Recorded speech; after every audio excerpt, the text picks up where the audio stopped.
We now turn to our treasurer, Bill Kunkle, for the financial report. Bill. Good afternoon.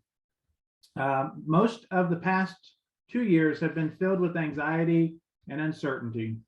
Mission organizations and programs have been greatly impacted by the COVID-19 virus.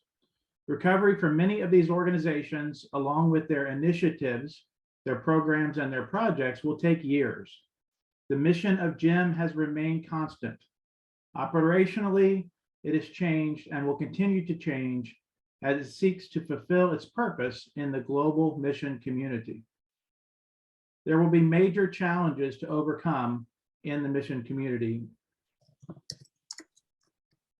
The work of the treasurer of GEM is a team effort with great assistance from David Kendall Sperry, Harkwin Bookkeeping, a great group of board members, including our finance committee. And I would like to thank those folks and the rest of the board for their hard work.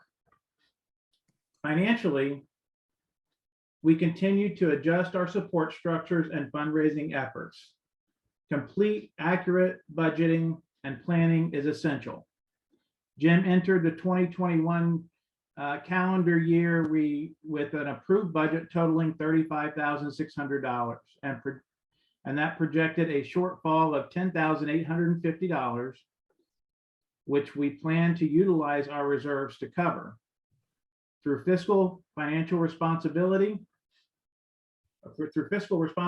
and the generosity of our board and membership, we finished 2021 with just $4,460 short in our actual expenses versus revenues.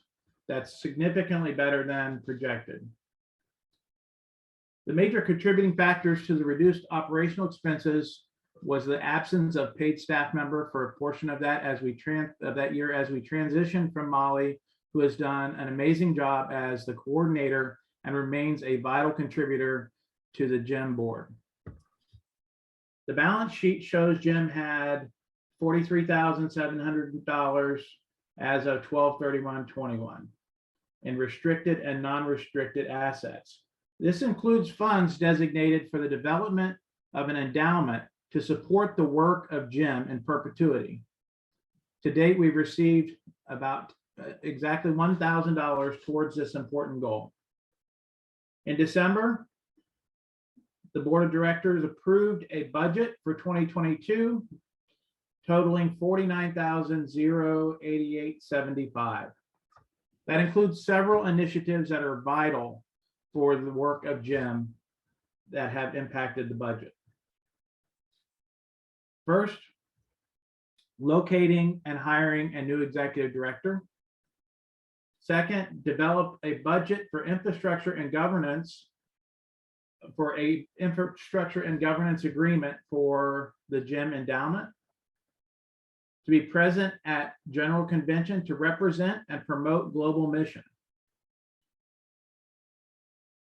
Also, we as a board decided to commit individually to raise the additional funds to cover at least 50% of the expenses of attending General Convention. The 2022 budget again has a projected shortfall of $15,938.75, which we plan to use our reserve to cover. It is important to note the approved budget included staff salary and anticipated expenses for 10 months, and we will likely only have 7 months of these expenses in 2022, which will reduce the operating cost estimates. We have heard that there will be significant changes at General Convention, which could affect our presence there and the costs associated with being present there. In preparation for this conference, a good number of GEM members have renewed their membership at the basic individual level. A substantial number of registrants for the conference renewed their membership at the contributor, advocate, and benefit factor levels. We are very grateful for that generosity, which helps support this conference and the important work of the Global Episcopal Mission Network. We are also grateful for the renewals of diocesan and seminary memberships. GEM members both old and new, are encouraged to become contributing members of the network. That concludes my report. Respectfully submitted, Bill Kunkle.